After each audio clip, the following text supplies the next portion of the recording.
Pemirsa, dinilai efektif dalam menindak pelanggar lalu lintas di jalan raya, Korlantas Polri akan menambah 1.000 kamera etle di Jawa Timur pada 2026 mendatang.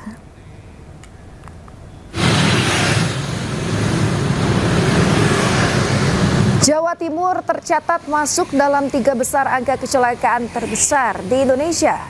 Sementara di wilayah Polda Jawa Timur telah terpasang 216 kamera etle yang tersebar di sejumlah kota dan kabupaten. Korlantas Polri berencana akan menambah 1.000 kamera etle di Jawa Timur pada 2026 mendatang. Hal ini disampaikan langsung ke Korlantas Irjen Pol Agus Suyonugroho di Mapolresta Sidoarjo Senin sore kemarin. Diharapkan revitalisasi etle bisa mendorong disiplin masyarakat dalam tertib berlalu lintas.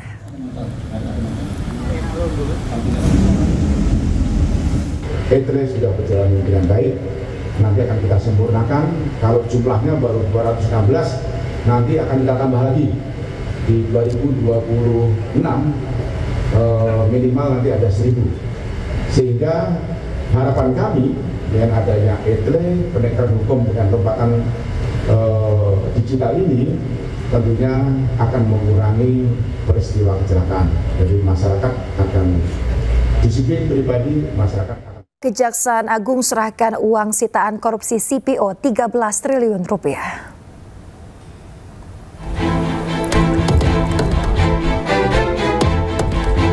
Kejaksaan Agung resmi menyerahkan uang hasil sitaan dari tersangka korporasi di kasus dugaan korupsi CPO. Total kerugian negara yang berhasil diperoleh mencapai 17 triliun rupiah. Namun sekitar 4,4 triliun rupiah belum diserahkan karena penundaan penyerahan dari 2 korporasi. Total lebih dari 13,2 triliun rupiah uang yang disita diserahkan kepada negara melalui Kementerian Keuangan dan disaksikan secara langsung Presiden Prabowo Subianto. Tumpukan uang senilai 2,4 triliun rupiah dihadirkan langsung di lokasi konferensi pers. Jaksa Agung ST Burhanuddin menyerahkan berita acara penyerahan kepada Menteri Keuangan Purbaya Yudi Sadewa.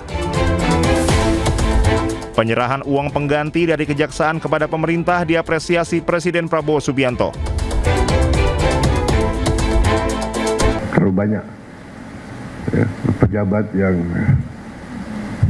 lengah atau lemah iman, lemah akhlak, melakukan tindakan dan akhirnya termasuk keluarganya yang menderita. Pengusaha-pengusaha pun saya ingatkan,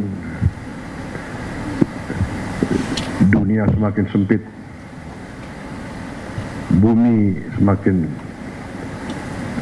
kecil oleh teknologi dan peradaban, sehingga kalau saudara menganggap ya kalau mereka para pengusaha-pengusaha serakah itu menganggap bisa menipu terus-menerus bangsa sebesar Indonesia, ya saya kira itu kita akan buktikan bahwa kita masih eksis, masih kuat, dan kita bertekad untuk menegakkan kedaulatan kita demi rakyat kita. Presiden Prabowo menilai uang tersebut bisa membantu renovasi sekolah hingga perbaikan kampung nelayan. Menurut Prabowo, hingga akhir 2026 akan ada perbaikan kampung nelayan. Setiap kampung nelayan diperkirakan memiliki penduduk 5 juta orang. Dari Jakarta, Jen Cahyani, Fakih Satrio, iNews melaporkan. Terekam detik-detik Menteri Keuangan Purbaya Yudi Sadewa hendak push up di depan Presiden Prabowo Subianto. Purbaya terbirit-birit karena telat dalam acara yang dihadiri Presiden.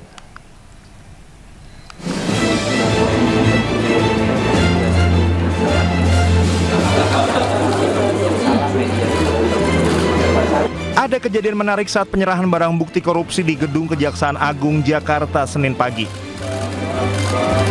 Terekam detik-detik Menteri Keuangan Purbaya Yudi Sadewa terlambat saat menghadiri penyerahan barang bukti korupsi 13 triliun rupiah dari Kejaksaan Agung ke Kementerian Keuangan.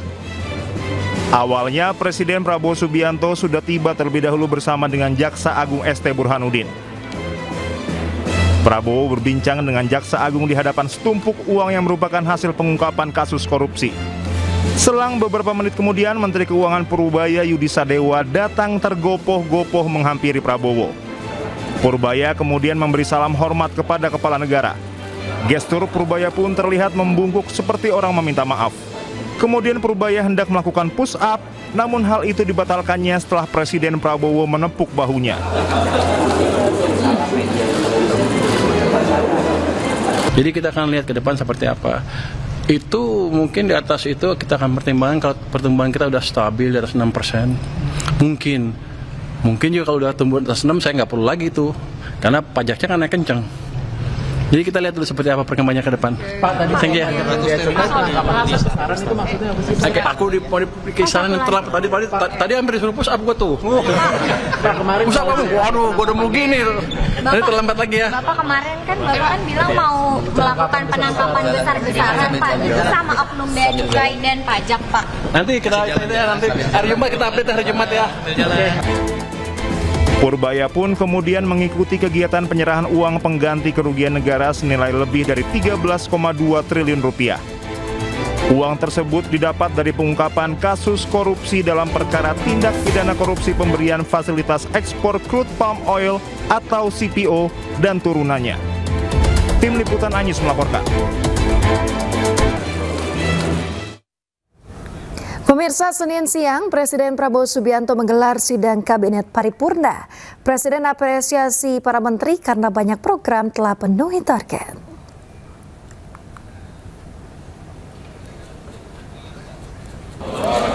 Presiden Prabowo Subianto memimpin sidang Kabinet Paripurna. Di depan jajaran kabinetnya, Presiden menyampaikan apa saja target pemerintah yang telah dicapai. Sementara itu, para menteri telah datang ke Istana Kepresidenan sejak Senin siang. Dalam Kabinet Paripurna ini, maksud kami dalam rapat Kabinet Paripurna, Presiden mengapresiasi seluruh anggota kabinetnya yang telah bekerja keras mensejahterakan rakyat. Bangsa kita akan aman kalau kita kuat. Saya ingin pertama tentunya mengucapkan terima kasih kepada saudara-saudara semua yang telah dengan tekun, dengan kerja keras, dengan disiplin telah memberi dharma baktimu yang sebaik-baiknya pada bangsa dan rakyat kita di pemerintahan yang saya pimpin. Saya berterima kasih saudara-saudara yang berasal dari berbagai sumber yang berbeda-beda.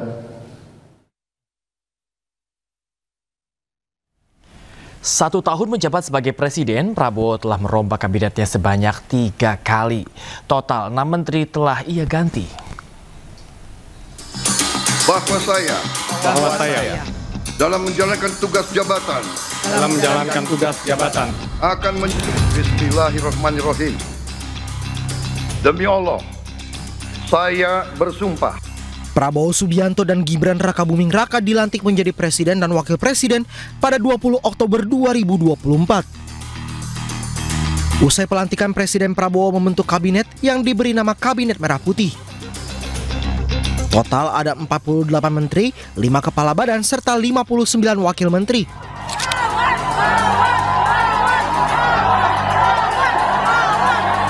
Empat bulan menjabat, Presiden Prabowo Subianto merombak atau reshuffle kabinetnya untuk pertama kali pada 19 Februari 2025. Saat itu Satrio Brojonegoro yang menjabat sebagai Menteri Pendidikan Tinggi Sains dan Teknologi diganti. Satrio sebelumnya viral di media sosial lantaran rekaman suara yang diduga dirinya memarahi pegawai di rumah dinas karena masalah air. Ia pun dianggap semena-mena mencopot jabatan sejumlah orang di kementeriannya. Prabowo menunjuk Brian Yuliarto menggantikan Satrio sebagai Mendikbudristek. 7 bulan kemudian, tepatnya pada 8 September 2025, Presiden Prabowo kembali merombak kabinetnya. Kali ini terdapat 5 menteri yang terkena reshuffle, salah satunya adalah Menteri Keuangan Sri Mulyani. Dito Aryo Tejo juga dicopot dari kursi Menpora, namun saat itu belum diumumkan penggantinya. Prabowo melantik Purbaya Yudi Sadewa menggantikan Sri Mulyani, Mukhtarudin menggantikan Abdul Qadir Karding, serta Ferry Juliantono menggantikan Budi Aris Setiadi. Prabowo juga membentuk satu kementerian baru, yakni Kementerian Haji dan Umroh, yang dijabat oleh Muhammad Irfan Yusuf sebagai Menteri dan Dhanil Anzar Simanjuntak sebagai Wakil Menteri Haji dan Umroh. 9 hari pasca reshuffle jilid 2, pada 17 September 2025, Prabowo kembali merombak kabinetnya. Dalam reshuffle jilid 3, Presiden Prabowo melantik 2 menteri dan 3 wakil menteri. Jamari Chaniago dilantik sebagai Menteri Koordinator Bidang Politik dan Keamanan menggantikan Budi Gunawan, sementara Erick Thohir sebagai Menteri Pemuda dan Olahraga.